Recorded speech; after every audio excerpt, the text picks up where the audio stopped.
Teori konspirasi SpongeBob ini bakal bikin masa kecil kalian hancur seketika. Nah, ternyata alasan kenapa api bisa nyala di dalam air sampai kemungkinan ngeri ya kalau Tuan Crab yang asli sebenarnya udah metong dan digantikan sama makhluk palsu. Itu karena Bikini Bottom sebenarnya dunia simulasi yang dikontrol total sama delusi si Spons kuning ini. Teori pertama, teori imajinasi. Mengapa logika SpongeBob tidak masuk akal? Pertanyaan sejuta umat yang bikin guru fisika stroke mungkin ya. Gimana caranya ada api nyala di dalam laut? Biasanya kita cuma jawab, ya namanya juga kartun. Tapi ternyata ada logika gila nih di balik ini yang benar-benar membagongkan. Jawabannya ada di tangan Spons kuning ini. Imajinasi. Ingat episode pas SpongeBob sama Patrick main di dalam kardus? Nah, Squidward tuh sampai stres kan dengar suara longsor sama helikopter dari dalam kota kosong. Pas ditanya, si SpongeBob cuma bilang, imajinasi. Ternyata di Bikini Bottom, khayalan itu hukum alam mutlak, woy. Apa yang kalian pikirin dengan kuat langsung muncul jadi nyata secara fisik. Ini jurus curang dunia nyata. Makanya pas ada api unggun bisa nyala santuy di dasar laut. Kenapa? Karena ya mereka yakin kalau itu nyala. Tapi pas Patrick yang sok pinter ini nanya, loh kita kan di dalam air, apinya langsung mati kan? Apinya sadar diri. Nah ini bukti kalau realita di sana tergantung sama pikiran mereka. Lihat juga tuh si bubble body atau coretan gambar yang bisa hidup. Itu cuman gelembung sabun sama kertas doang kan? Tapi bisa hidup dan ngajak ribut woy. Ini bukti kalau otak SpongeBob itu reaktor nuklir imajinasi yang di luar nalar. Nah ini bagian paling gelap dan bikin merinding. Siapin mental kalian.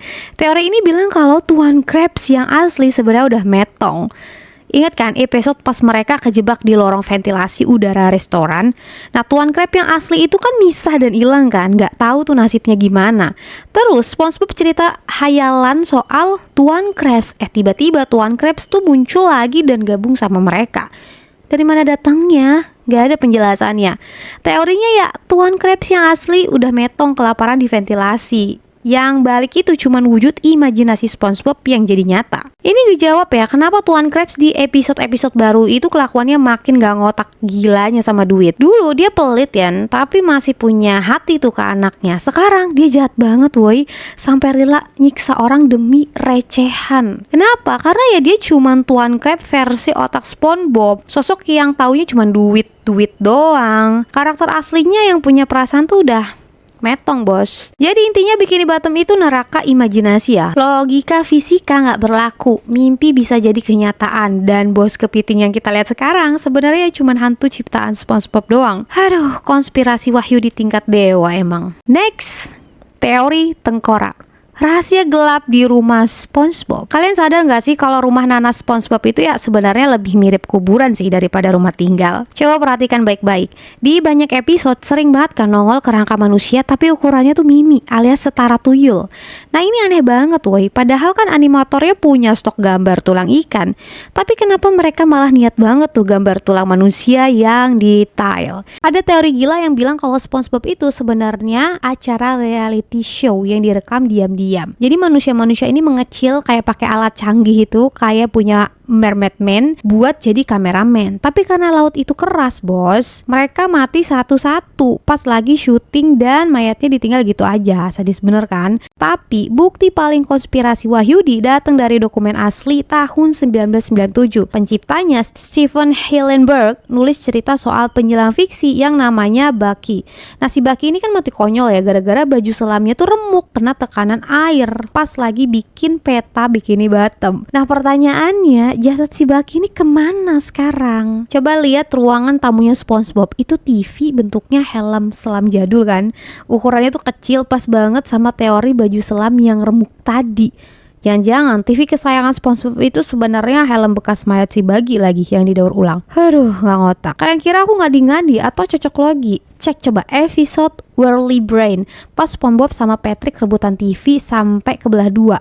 Ada satu adegan cepat banget kudu di pause pakai mata elang deh, yang menunjukkan di dalam mesin TV itu ada benda bulat mirip putih kayak tengkorak manusia gak sih? Dan itu beneran tengkorak woi. Jadi selama ini tiap SpongeBob ketawa ke TV nonton TV, dia sebenarnya lagi natap sisa-sisa tengkorak yang mati yang terjebak di dalam helm.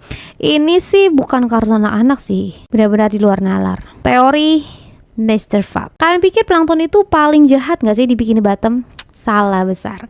Mukanya doang kayak ibu-ibu pengajian yang sabar ya, tapi aslinya Nyonya Puff ini psikopat berdarah dingin woi. Kalian semua sudah tertipu dengan tampangnya melas dia pas ngadepin SpongeBob. Ada bukti baru nih yang menunjukkan kalau dia ini bukan lagi korban, tapi janda hitam alias predator yang mencari mangsa suami kaya raya. Kita tahu dia pernah trauma kan gara-gara muridnya ngancurin satu kota. Nah, tersangka utamanya siapa? Ya si Stanley, sepupunya SpongeBob. Pantesan kan dia ketakutan banget lihat SpongeBob. Nah, ternyata satu keluarga Sponge ini emang genetiknya pembawa bencana besar. Ya, tapi itu belum seberapa ya. Ingat suaminya, Tuan Puff, yang berakhir tragis di lampu hias di Shield kota. Kita semua kasihan kan ya. Tapi di episode baru Nyonya Puff itu keceplosan tuh ngomong ke pohon peliharaannya. Ya, dia ngomong sama pohon, emang stres emang ya. Dia bilang dia melakukan pekerjaan di Shell City. Nadanya bukan sedih tapi puas. Seperti bau amis nih. Ternyata pas masih hidup Tuan Puff ini juragan pabrik kapal yang kaya raya, tapi kelakuannya jahat minta ampun. Jadi teorinya makin ngeri ya. Nyonya Puff ini sengaja mengirim lakinya ke Shell City biar dijadiin gantungan kunci. Terus dia bisa nikmatin warisannya buat buka sekolah mengemudi. Dan lihat siapa pacar dia sekarang. Ya, Tuan Crab. Profilnya tuh sama persis sama kayak mantan suaminya ya. Tua, kaya, dan pelit. Kalau bisa lari woi Tuan Crab. Kamu ini investasi masa depan dia. Udah jangan sampai deh berakhir di pajangan dinding. Teori populer. Krabby Patty adalah daging kepiting. Sumpah ya, aku capek banget lihat teori konspirasi paling pasaran dan paling gak ngotak yang seliweran di internet ini. Masih banyak aja tuh yang percaya kalau Krabby Patty itu dibuat dari daging kepiting dan Tuan Crab itu kanibal pembunuh massal gitu. Katanya Tuan Crab itu satu-satunya kepiting di Bikini Bottom.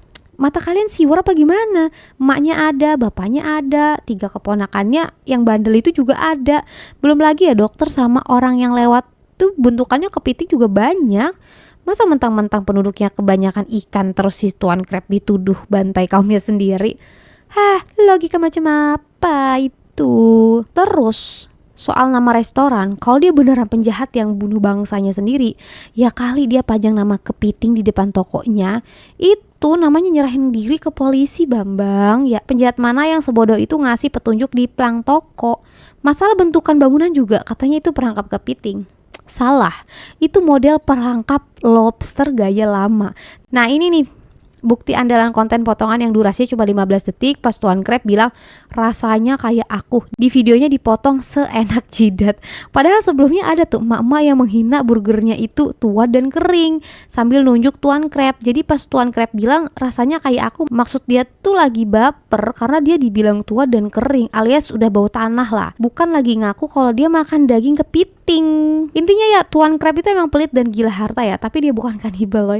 Teori Grandpet. Apakah kakek Patrick sebenarnya raja? Kartun The Patrick Star Show itu beneran definisi tontonan paling sakit dan bikin kepala pusing yang pernah dibikin Nickelodeon. Tapi di tengah keanehan yang di luar nalar ini ada satu konspirasi yang bikin otak aku juga miring ya. Kita ngomongin Grandpet. Iya, kakek bau tanah yang kerjanya marah-marah doang tuh. Bayangin ya, ini kakek ngaku udah hidup dari zaman batu. Antara dia kebanyakan ngelem atau dia emang sakti mandraguna sih, mencurigakan banget ya. Tapi tunggu ya, kegilaan dia tuh gak berhenti sampai di situ.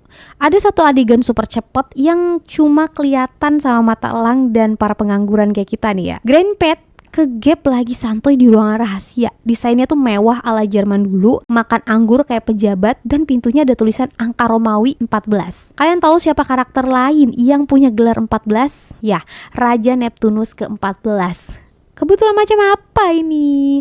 Gak cuman itu ya, musik latar yang diputer pas adegan ini judulnya Roman Legends. Lagu ini benar-benar cuma pernah dipakai alias pas Raja Neptunus muncul di musim 10. Ini bukan cocok logi ngaur ya, ini kode keras dari animatornya. Logikanya gini, Raja Neptunus lagi nyamar jadi rakyat jelata karena pengen ngerasain tuh punya keluarga yang harmonis.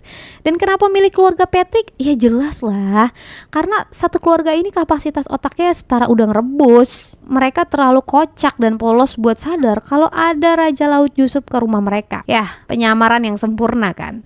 Tapi ada kejutan yang bikin emosi jiwa nih. Di episode Neptunus Ball, teori ini langsung dibantai sama penulis naskahnya sendiri. Grandpet sama Raja Neptunus nongol loh dalam satu ruangan yang sama. Aduh, penonton kecewa berat deh. Jadi, apakah teori ini sampah? Ya nggak juga sih. Bukti angka 14 sama lagunya itu terlalu spesifik, woi.